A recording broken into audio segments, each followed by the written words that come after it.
Bueno, tengan todos ustedes muy buenos días. Continuando con lo que son las clases virtuales de anatomía humana dentro de nuestro programa analítico y de temas de avance, habíamos ya visto ya en la anterior clase al hueso frontal, al hueso esfenoides en este caso, y al hueso etmoides. Entonces el día de hoy vamos a continuar eso hablando de tres huesos importantes. Uno va a ser el hueso parietal, parietos, que significa alrededor, en este caso, de la masa encefálica. Dos, al hueso temporal o al hueso del tiempo. Tres, al hueso occipital, occipucius, o en este caso, el más posterior. Hablemos primero del huesito que tiene varias estructuras anatómicas, que es el hueso temporal. Si observamos nuestro hueso temporal, se va a encontrar situado, en este caso, en la parte lateral del cráneo, en la parte lateral del cráneo, al encontrarse inmediatamente posterior al hueso esfenoides y lateral a ella. Entonces, si observamos dentro de la imagen, cuando decimos lateral, es por fuera, el esfenoides y lateral. Se va a encontrar inmediatamente superior y anterior al hueso occipital. Hueso occipital. Y también se va a encontrar inmediatamente inferior al hueso parietal. Por eso se denomina como el hueso, en este caso, del tiempo. Esa sería su situación anatómica. Para su estudio, lo vamos a tener que ver en dos caras. Una cara exocraneal y otra que va a estar por dentro, que la cara endocraneal. Entonces, ya tenemos a la cara endo adentro, exo afuera. Cara endocraneal, la lo observamos, y vamos a tener que tener a la cara exocraneal. Describamos entonces a nuestro hueso temporal. ¿Qué componentes va a tener? Va a tener, en este caso, un componente que se denomina la porción mastodea, la porción escamosa, la porción petrosa. Entonces, el hueso temporal tiene tres porciones. En este caso, en el desarrollo. En el desarrollo va a tener cuatro porciones, que son la porción timpánica, la porción escamosa, la porción mastodea y la porción petrosa. Este hueso temporal lo vamos a estudiar, la escama del temporal, en dos porciones. Una porción superior, la escama propiamente dicha, y una porción inferior o basilar. En la escama, ¿qué es lo que vamos a encontrar? Que esta escama va a ser obesa y lisa.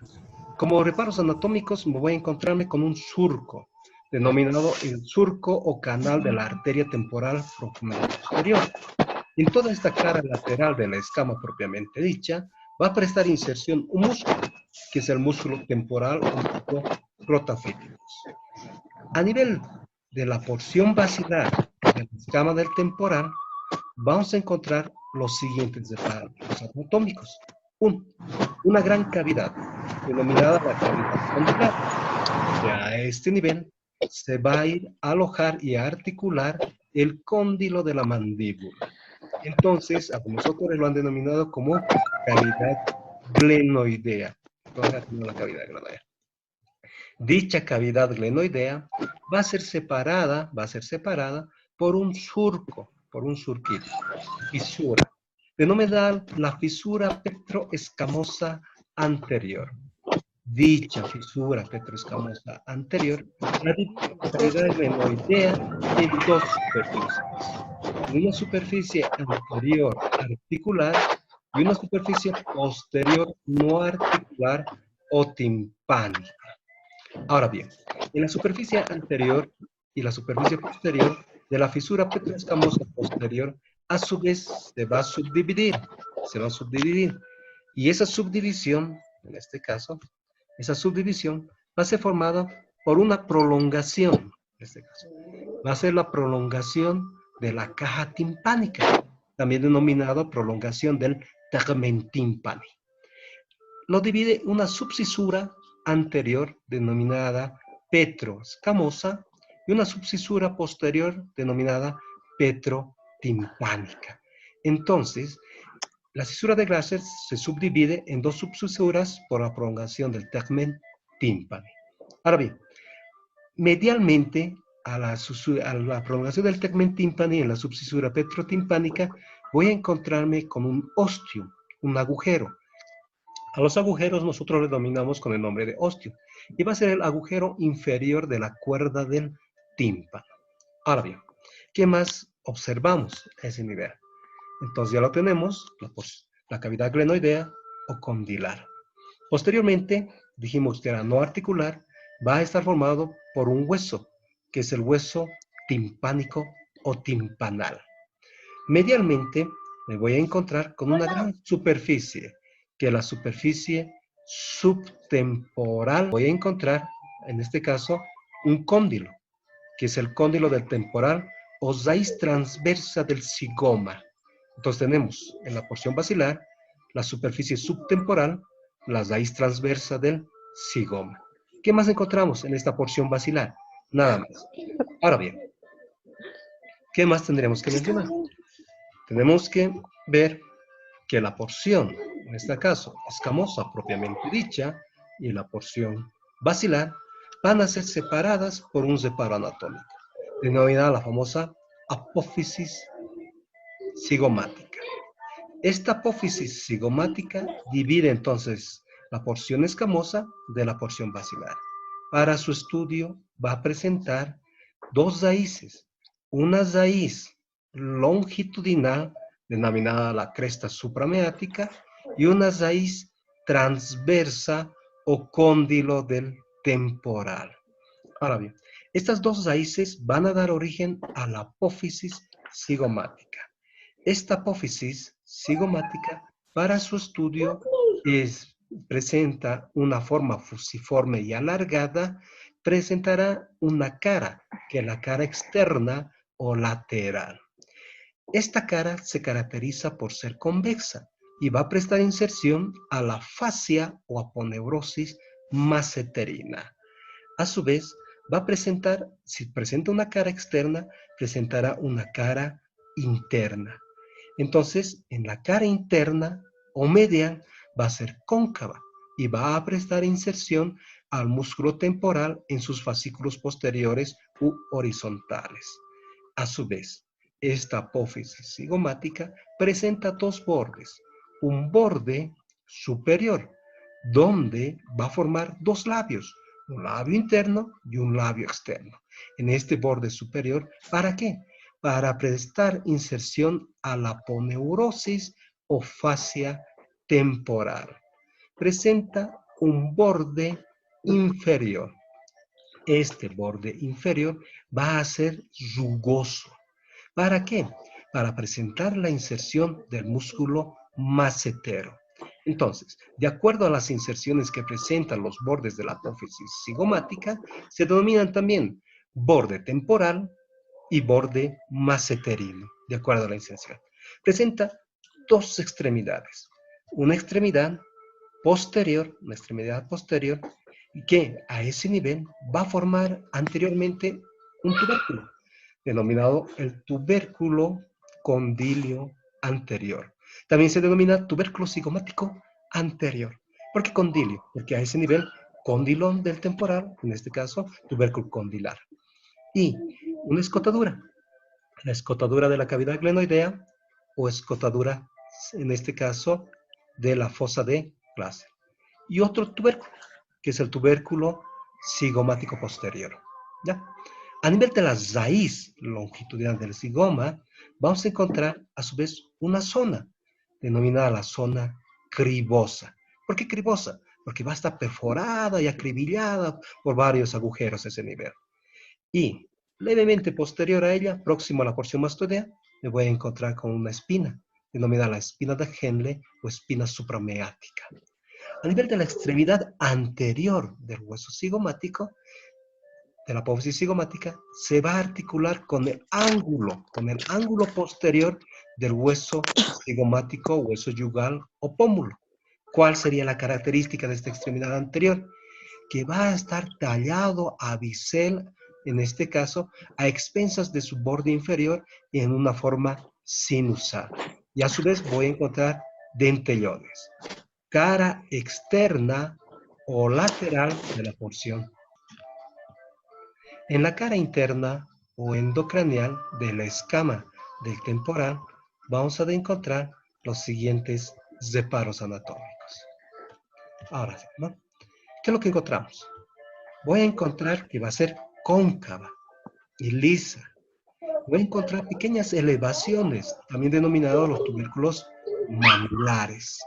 A su vez, encontraré un surco, en este caso, que va a ser el surco de la arteria meningeal media, que la cara endocranial con la cara exocranial van a estar separados por un borde. ¿Y cuál es que se domina el borde? El borde circunferencial de la escama. ¿Quién lo separa entonces la cara endocranial de la cara exocranial de la escama propiamente dicha, si bien rápido? El borde circunferencial. La característica de este borde circunferencial que va a ser tallado al bisel, a expensas de su cara endocranial. O sea, ¿qué presenta? Va a presentar un bisel a ese nivel. Vamos. Ahora bien, ya tenemos nuestro hueso temporal. ¿Qué es lo que vamos a ver? Ya tenemos la porción escamosa. Estudiemos la porción mastoidea. En la porción mastoidea, en este caso, ¿qué es lo que vamos a encontrar? ¿Cómo se va a dividir? Se va a dividir de la porción escamosa por una fisura, denominada la fisura petroescamosa posterior. Esta porción mastoidea también va a presentar sus dos caras, una cara exocranial o lateral y una cara endocranial. A nivel de la cara exocranial va a ser rugosa en toda la superficie. ¿Por qué presenta esas rugosidades? Para presentar las inserciones musculares. Superiormente se va a insertar el músculo occipital, inferiormente a ella se va a insertar el músculo esternocleidomastoideo. Esta cara externa de la apófisis mastoides, de la porción mastoidea, presenta una proyección en los 3/4 anteriores. A ese nivel se va a denominar la apófisis mastoides. Se dice mastoides porque tiene la apariencia de una mama antiguamente, y entonces las damas corroboran por dicho evento, pero esta apófisis mastoides en su formación piramidal presenta una base superior. A ese nivel habíamos de conjugarnos con las raíz longitudinal del zigoma cresta suprameática y la zona cribosa. Presenta un vértice, en este caso, inferior.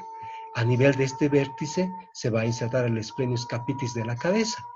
Y toda la superficie también es rugosa. En su cara externa va a ser convexa. ¿Y qué es lo que vamos a encontrar a nivel de su cara interna? Vamos a encontrarnos con una ranura, denominada la ranura digástrica. La ranura digástrica. ¿Cuál es la característica de esta ranura digástrica? Que va a prestar inserción un músculo, que es el vientre posterior del digástrico. Por eso se denomina ranura digástrica.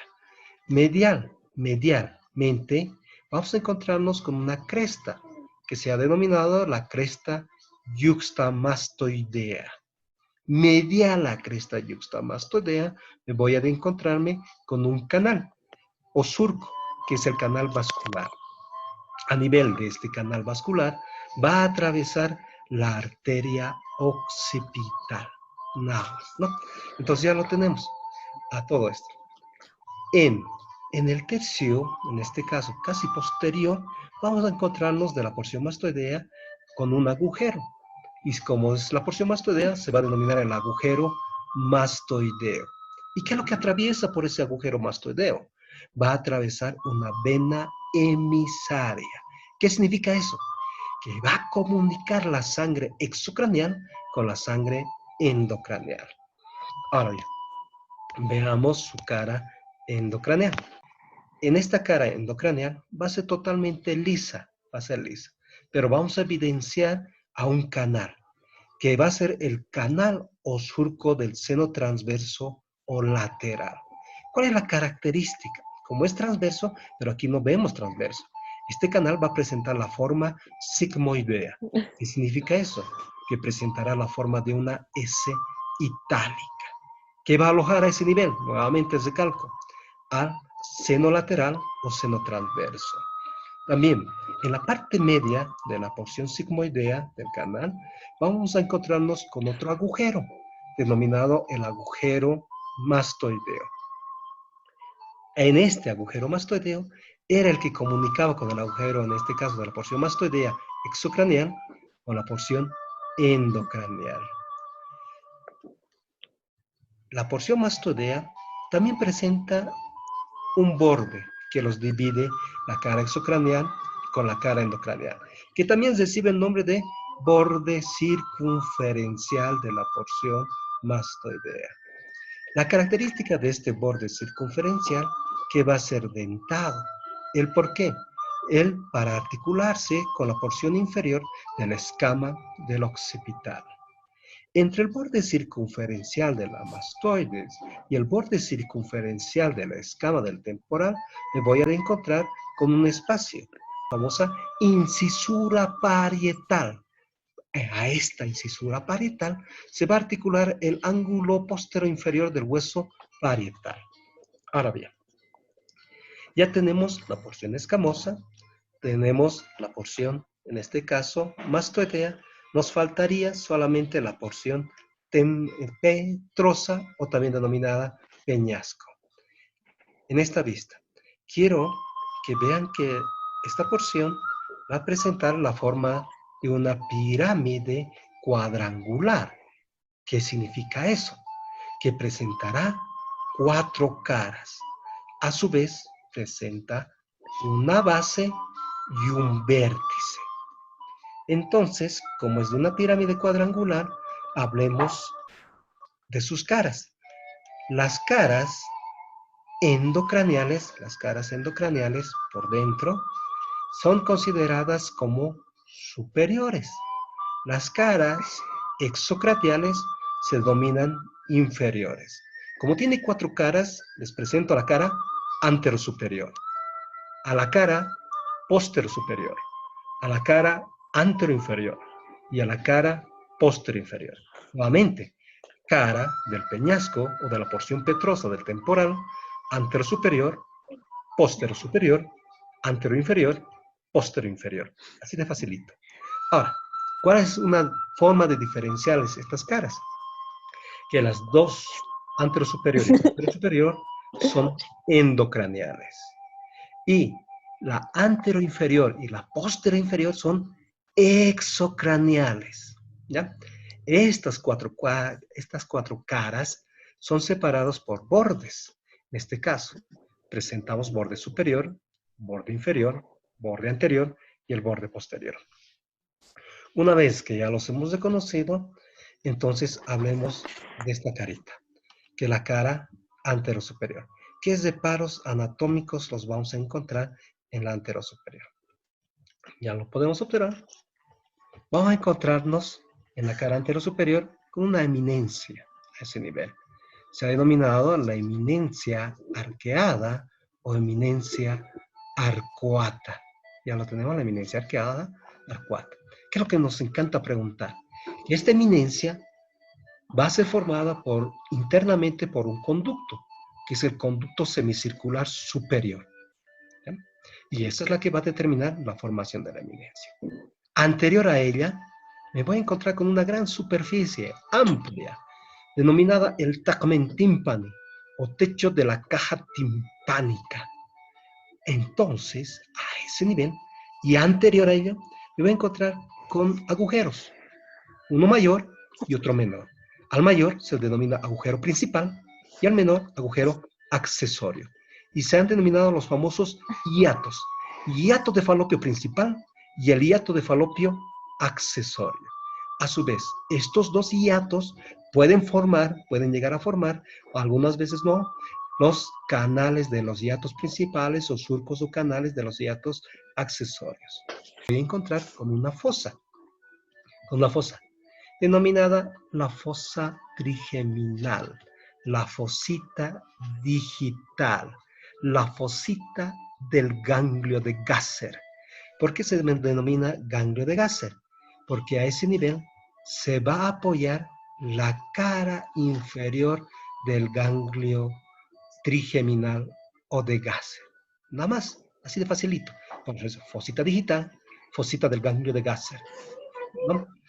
Anterior Entonces, a no, pues, ella me voy a encontrar con una escotadura levemente formación, ¿no? Posterior a la fosa del ganglio de Gasser me voy a encontrar con un tubérculo, denominado el tubérculo retrogasseriano, ¿ya? Entonces, para la inserción de la famosa de Kabun-Demecker, que es un desdoblamiento de la dura madre. Veamos la otra cara, endocranial, que era la póstero superior. En esta cara póstero superior voy a evidenciar y se van a encontrar a un agujero, a un conducto, denominado el conducto auditivo interno o meato interno. Por este conducto auditivo interno van a atravesar estructuras. Para su conocimiento solamente al nervio facial con su intermediario de Eurasmer, al nervio vestíbulo coclear o auditivo y una arteria, que es la arteria timpánica o laberintica. Superior a este conducto auditivo interno me voy a encontrar con un tubérculo, denominado el tubérculo suprameático. El tubérculo suprameático. Lateral, y en este caso al tubérculo suprameático, me voy a encontrar y superior con una fosita, denominada la fosita subarcuata. Esta fosita subarcuata va a estar en relación y comunicación con el hiato del caracol. Así de facilito. La lateral e inferior, en este caso inferior a la fosita, me voy a encontrar con otra fosa, pero esta fosa tiene la característica de ser como una uña. Al ser como una uña, entonces vas a formar la fosita ungueal, ¿no? Ungueal. Ahora, en la fosita ungueal, en su profundidad, voy a encontrarme con un acueducto, denominado el acueducto del vestíbulo. Fosita subarcuata, acueducto del caracol. Fosita ungueal, acueducto del vestíbulo. Toda esta superficie va a ser cóncava y lisa a su vez. Veamos. Inferiores o exocraneales del peñasco. Estas caras serán idénticas, una anterior y otra posterior. Entonces, hablemos de la cara antero-inferior. Ya la tenemos. Todo lo que se observa a este nivel es la cara antero-inferior de la porción petrosa. Dentro de esta cara antero-inferior de la porción petrosa voy a encontrarme a un hueso, que es el hueso timpánico-timpanal. Este hueso timpánico-timpanal va a formar parte de la pared inferior y parte de la pared anterior del conducto auditivo externo. Este hueso timpanal va a tener dos proyecciones, dos prolongaciones. Una hacia inferior, que va a formar la apófisis vaginal. Esta apófisis vaginal, como su nombre dice, va a recubrir y convertirse con la apófisis estiloides. Entonces, por eso va a envainar, apófisis vaginal. Va a presentar otra prolongación, en este caso, hacia anterior y medialmente del hueso timpánico timpanal, denominada la apófisis tubárica. Entonces, en la cara anterior-inferior encontramos el hueso timpanal, que se proyecta formando la apófisis vaginal y la apófisis tubárica, ¿ya? En la formación. A nivel de la apófisis tubárica, entonces, medialmente, vamos a encontrar a un canal, que es el canal tubárico. Apófisis tubárica, canal tubárico. ¿Por qué es apófisis tubárica y canal tubárico? Porque en el canal tubárico se va a encontrar y se va a apoyar la porción, en este caso, cartilaginosa de la tuba auditiva, trompa faringotimpánica. Faringotimpánica o trompa de Eustaquio. Ya me ha vuelto a bloquear. Pero lateralmente a este surco canal vamos a encontrarnos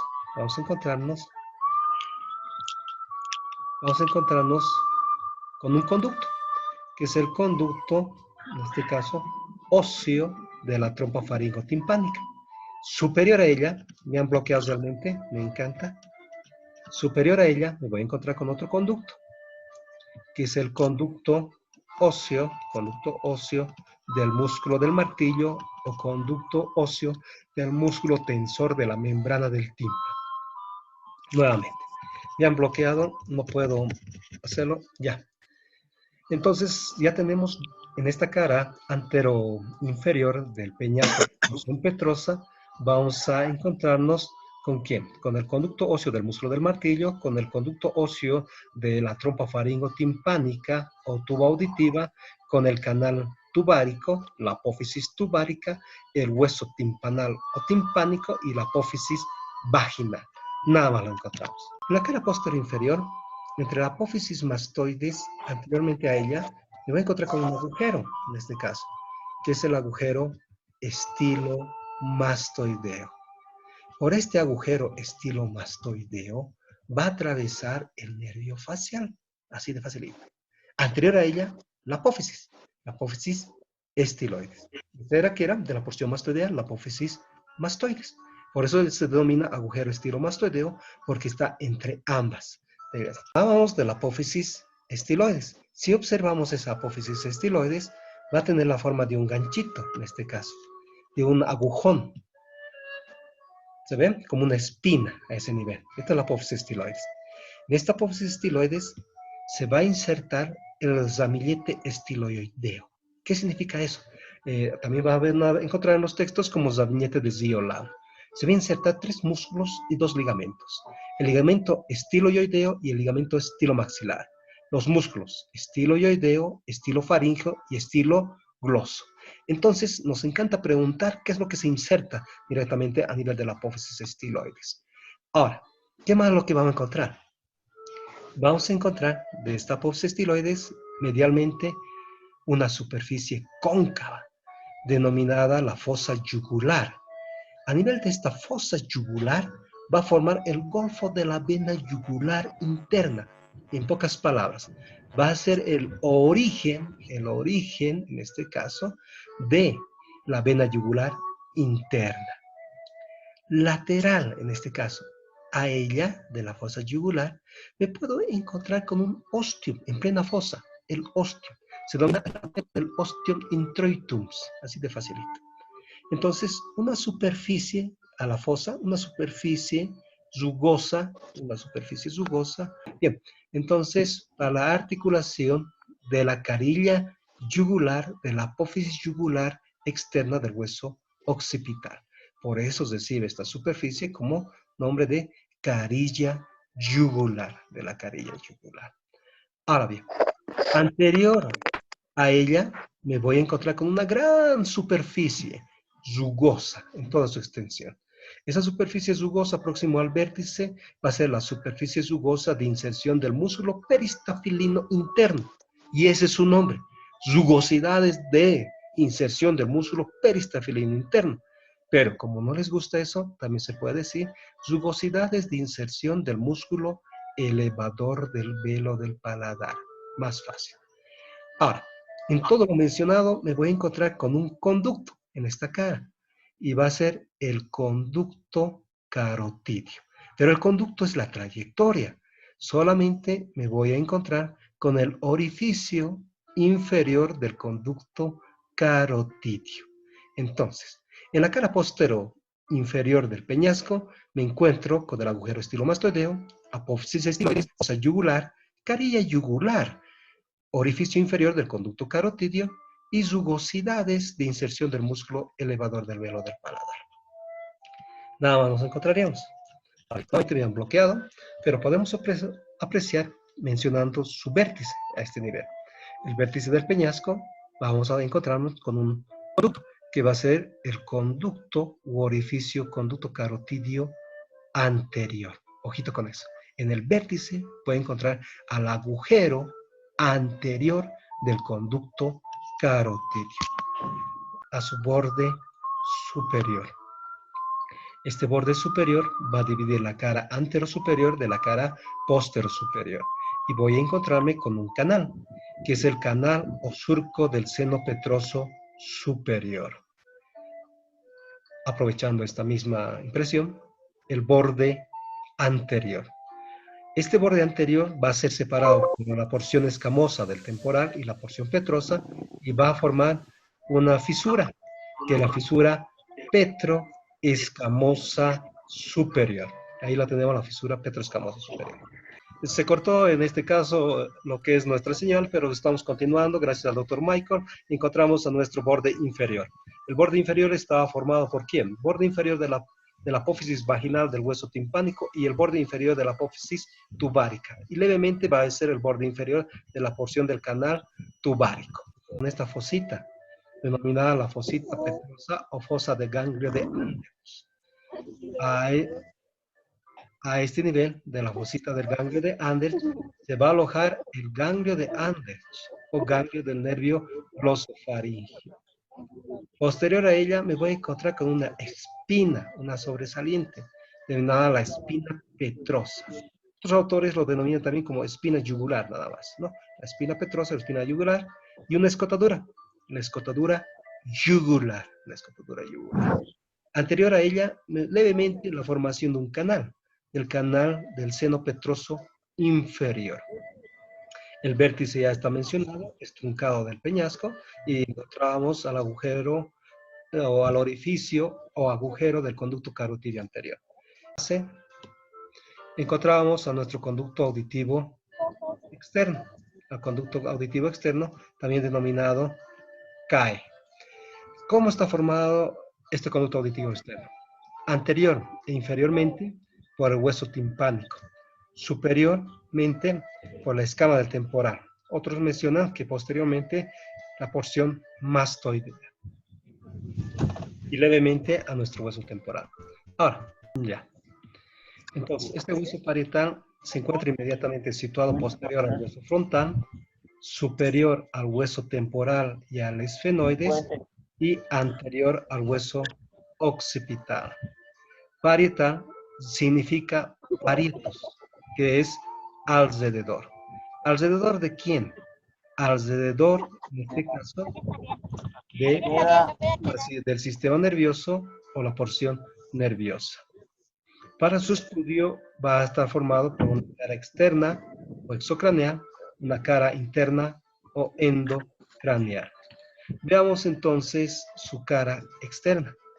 En la cara externa vamos a encontrar como separos anatómicos, en este caso, dos líneas. Una línea temporal superior y otra línea temporal inferior.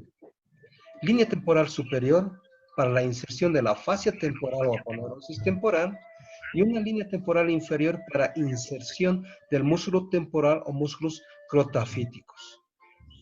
Por debajo de ella vamos a encontrar toda una superficie, denominada también la superficie temporal, donde también se va a insertar el músculo temporal. Toda esta cara externa o lateral va a ser convexa y lisa. La parte más prominente que encontremos se va a denominar con el nombre de jiba parietal o eminencia parietal. Ahora, en la cara endocraneal del hueso parietal va a ser cóncava. Va a ser, ¿listo? Entonces, ¿qué es lo que vamos a encontrar en esta concavidad? Vamos a encontrar, en este caso, que en el ángulo antero-inferior a una cresta, que es la cresta silviana. La cresta silviana. Esta cresta silviana va a estar en relación con la fisura de Silvio o fisura lateral del cerebro. Por eso se denomina la cresta silviana. A ese mismo nivel van a encontrar la formación de un surco, que son los surcos de la arteria meningia media. Nada más. Y toda esta cavidad de la cara endocraneal del hueso parietal va a recibir el nombre de fosa parietal. Pero, escúchenme bien esto, los otros separos anatómicos que podemos encontrar en la cara endocraneal del hueso parietal van a ser próximos al canal, en este caso, próximos al ángulo póstero inferior a un canal, que va a ser el canal del segmento sigmoideo, el canal del segmento sigmoideo. Entonces, ¿qué va a ser a este nivel? Va a estar en relación con el surco sigmoideo o con el canal del seno transverso. Próximos a su borde superior, va a estar en relación también con otro canal o surco, que es el canal del seno sagital superior o seno longitudinal superior. Lateral a ese canal, solamente se dice hemicanal, porque al articularse con los dos huesos parietales forma el canal o surco. Pero lateral a ello vamos a encontrar unas fositas, idéntico que el hueso frontal. Las fositas de Pacchioni, donde van a prestar inserción, en este caso, la prolongación del tejido subaracnoideo. Nada más. Si encontramos una fosa mayor, en este caso se denomina gran.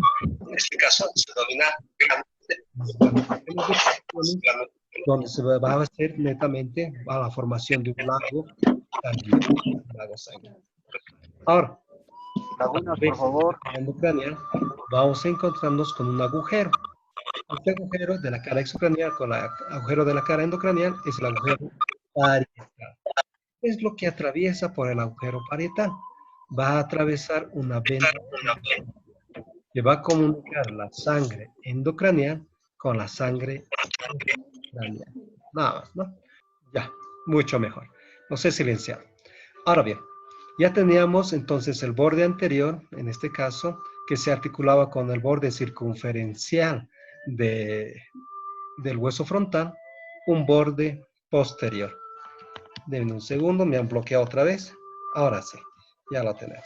Entonces, el borde posterior del hueso parietal se va a articular con el borde circunferencial de la escama del temporal. Entonces, este borde posterior se articula y va a formar otra sutura, que es la sutura lamboidea o sutura occipitoparietal. Su borde inferior, me han bloqueado.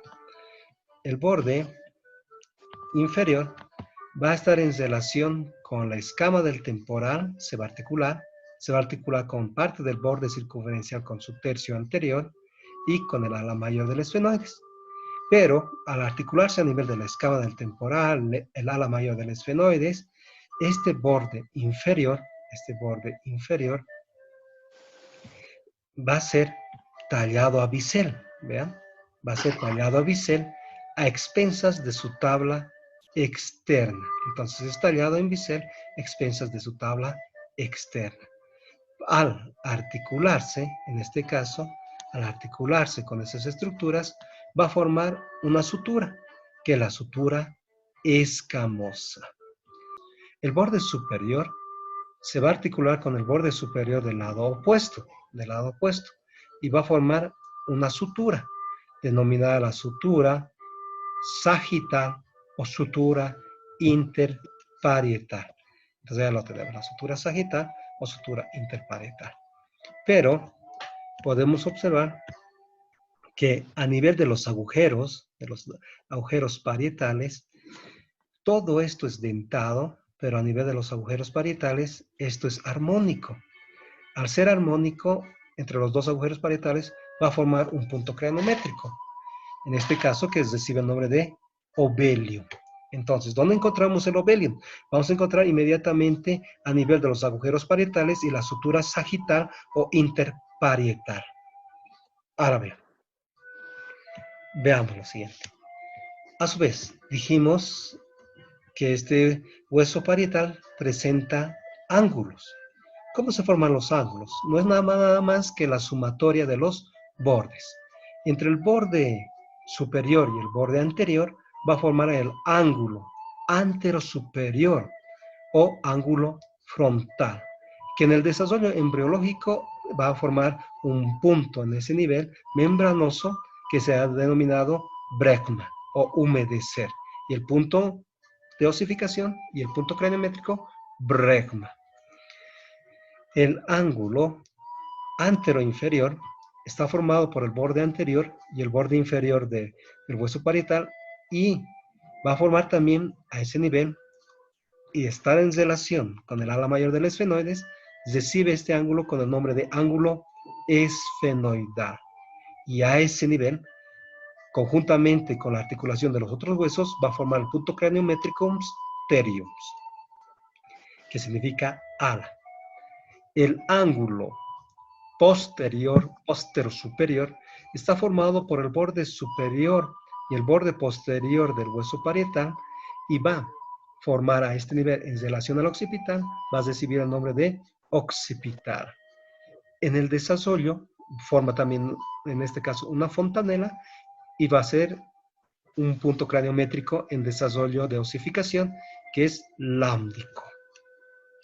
Ahora, presenta también, a su vez, otro ángulo. Entre el borde posterior y el borde inferior de la escama va a formar el ángulo, en este caso, postero-inferior, también denominado mastoideo. Y a este nivel también va a formarse un punto craniométrico.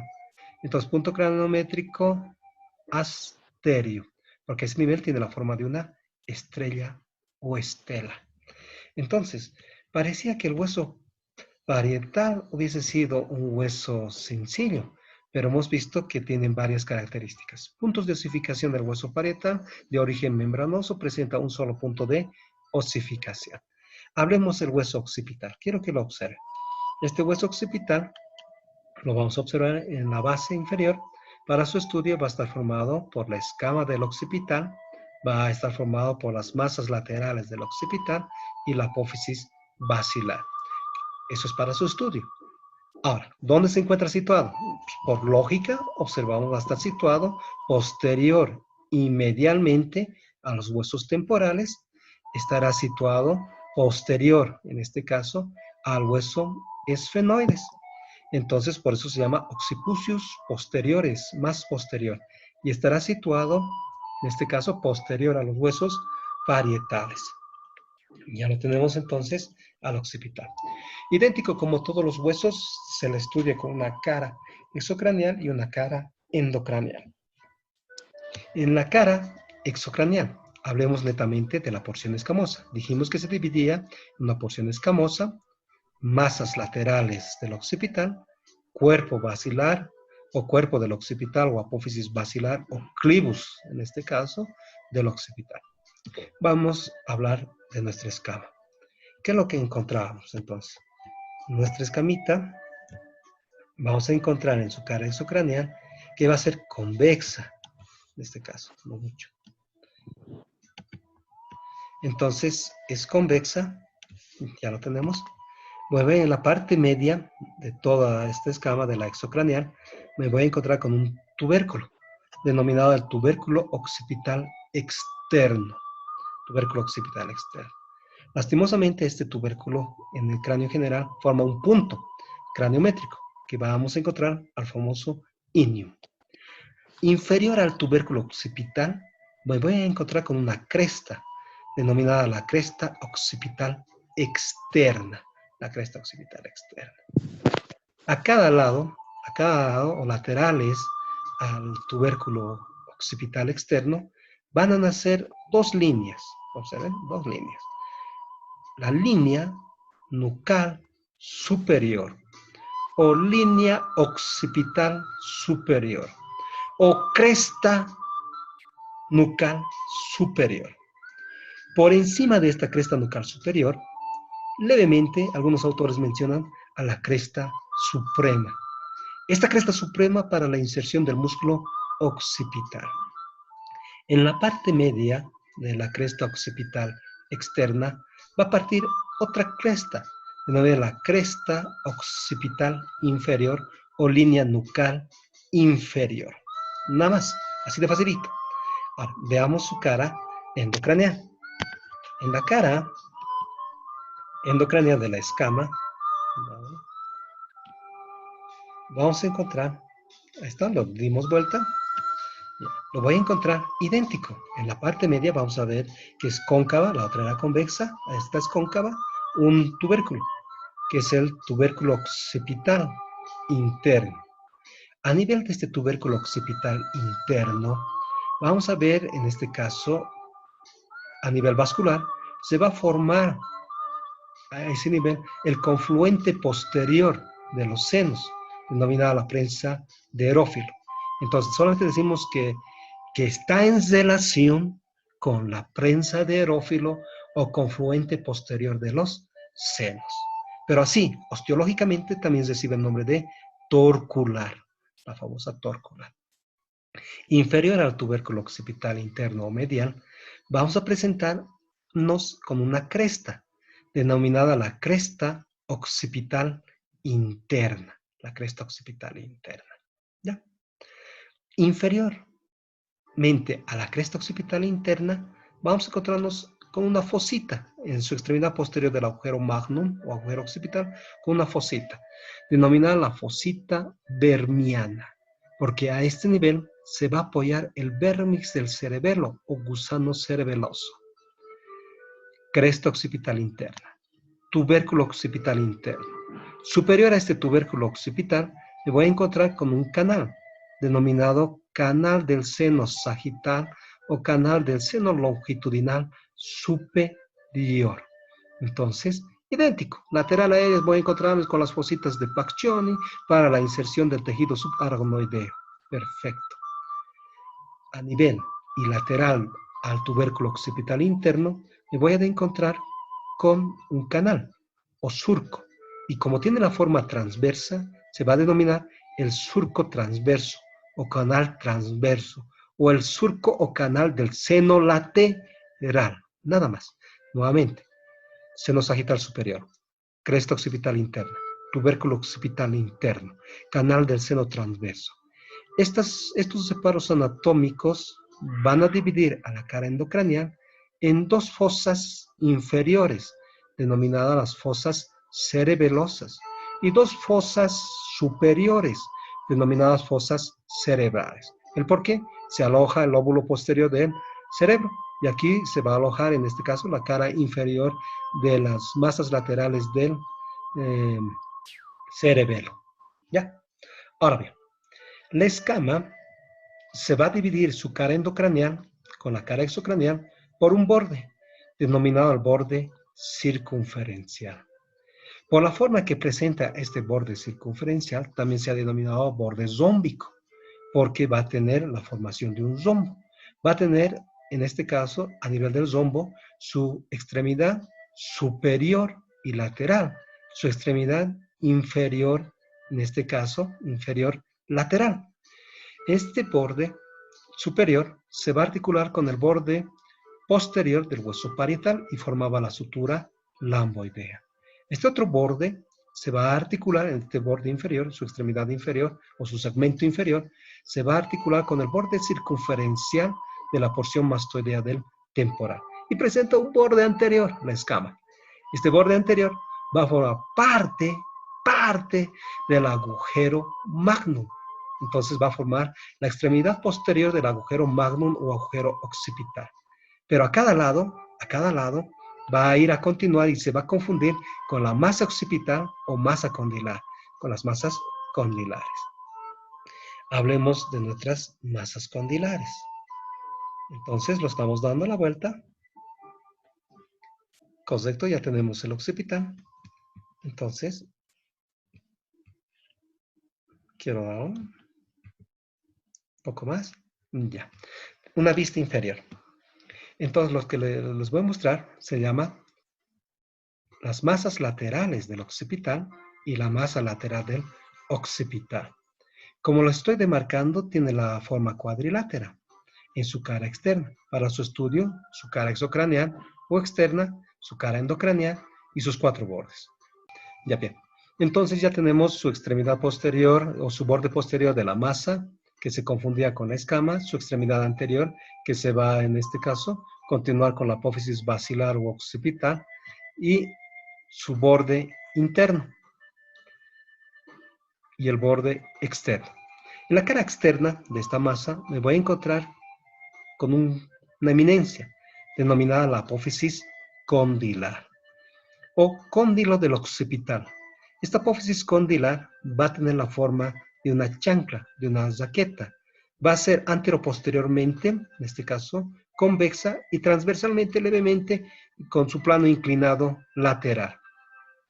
Este cóndilo del occipital se va a articular con la cavidad glenoidea de la primera vértebra cervical y va a formar la articulación condilia. Ahora bien, anterior al cóndilo, si observamos, me voy a encontrar con una fosa, que es la fosa condilia anterior. Y esta fosa condilia anterior que va a continuar con un conducto, que es el conducto condilio anterior. Por este conducto condilio anterior va a atravesar, en este caso, va a atravesar un nervio, que es el nervio hipogloso, también denominado nervio hipogloso mayor, 12º par craneal. A su vez, va a atravesar una arteria, que es la arteria meningia posterior. Ahora bien, por detrás, posterior al cóndilo, me voy a encontrar con otra fosa, que es la fosa condilia posterior. Pero como se puede observar, también puede existirse un conducto. Pero este conducto es inconstante, por si acaso. Puede o no puede haber. Cuando existe este conducto, por eso el conducto externo, se denomina el conducto condilio posterior. Por dicho conducto condilio posterior, va a atravesar, en este caso, una vena emisaria. Y dijimos, ¿qué es vena emisaria? Que va a atravesar, en este caso, una vena que va a comunicar la sangre endocraneal con la sangre exocraneal. Nada más. Vamos a encontrarnos que va a estar en relación, en este caso, con una eminencia que se ha denominado tubérculo occipital. Así, facilito. Entonces forma un tubérculo occipital. Pero también es conocido, como va a estar en relación al golfo de la vena yugular interna, como tubérculo yugular. Entonces ahí ya tenemos el tubérculo yugular o tubérculo occipital. Este tubérculo va a presentar un surco o un canal que va a estar en relación con el 11, con el 9 y con el 10, con el nervio espinal, con el nervio glosofaringio, en este caso, ¿sí o no? Ah, y el vago, que es en este caso el nervio neumogástrico. ¿Qué más encontramos en el tubérculo? Bordes. En su borde lateral de las bases laterales, nos vamos a encontrar con dos apófisis de importancia. A ver si nos nota. A ese nivel, se nota un poco más. Una apófisis interna y otra apófisis externa. Otros mencionan una apófisis interna medial y una apófisis externa lateral. A estas dos apófisis los vamos a denominar las apófisis yugulares. Entonces presento la apófisis yugular interna y la apófisis yugular externa. A la apófisis yugular interna se le considera también como espina, la espina yugular. Su función es dividir, en este caso, al agujero rasgado posterior en dos segmentos, uno anterior, nervioso, y otro posterior, vascular o venoso, nada más. ¿Ya? La espina yugular externa, o también denominada apófisis yugular externa, va a presentar lateralmente una carilla, que es la carilla yugular. Dicha carilla yugular para articularse con la carilla yugular de la cara postero inferior del peñasco. En esta apófisis vamos a encontrarnos con un canal, que es el canal del segmento sigmoideo en su porción terminal del seno lateral. Este canal o surco presenta dos vertientes, una vertiente horizontal o superior y una vertiente vertical o inferior. Esta vertiente inferior va a formar parte del golfo de la vena yugular interna, nada más.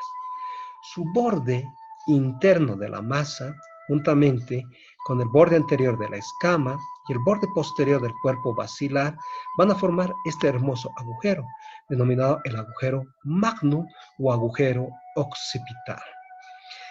Por este agujero occipital, si vemos que es grande, lo medimos, en este caso anteroposteriormente, que va a medir aproximadamente 35 milímetros, nuevamente es de cálculo, aproximadamente, y transversalmente 30 milímetros, puede tener su variante.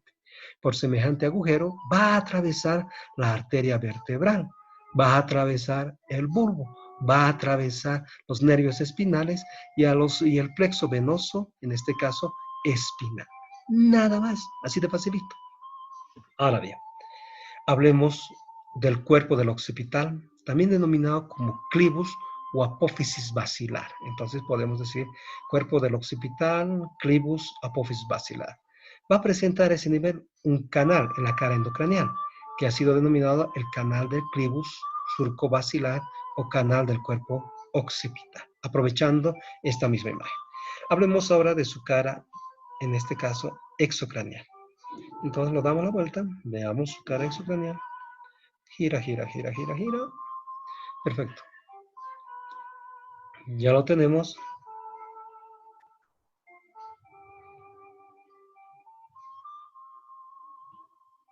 ¿No? Ya la apófisis basilar, ya la dejamos. Casi todos los libros los encontramos a ese nivel. Esta apófisis basilar tiene la forma también cuadrilátera. La cara endocranial ha sido descrita, también denominada superior por si acaso. La cara exocranial o inferior del cuerpo basilar. Me voy a encontrar en la parte media con un tubérculo, denominado el tubérculo faringio. Por delante de este tubérculo faringio me voy a encontrar con una fosita, denominada la fosa navicular. En la profundidad de la fosa navicular, la fosita faringia. Del tubérculo faringio, lateralmente, me voy a encontrar con una cresta, denominada la cresta muscular. A nivel de la cresta muscular, va a prestar inserción, el músculo recto anterior menor. Y la anterior a ella, otra cresta, que es la cresta sinostósica. A ese nivel va a prestar inserción el músculo recto anterior mayor. Nada más. A nivel del subborde posterior del cuerpo formaba parte del agujero magno. Su borde anterior se va a confundir y articular con la cara posterior del cuerpo del esfenoides.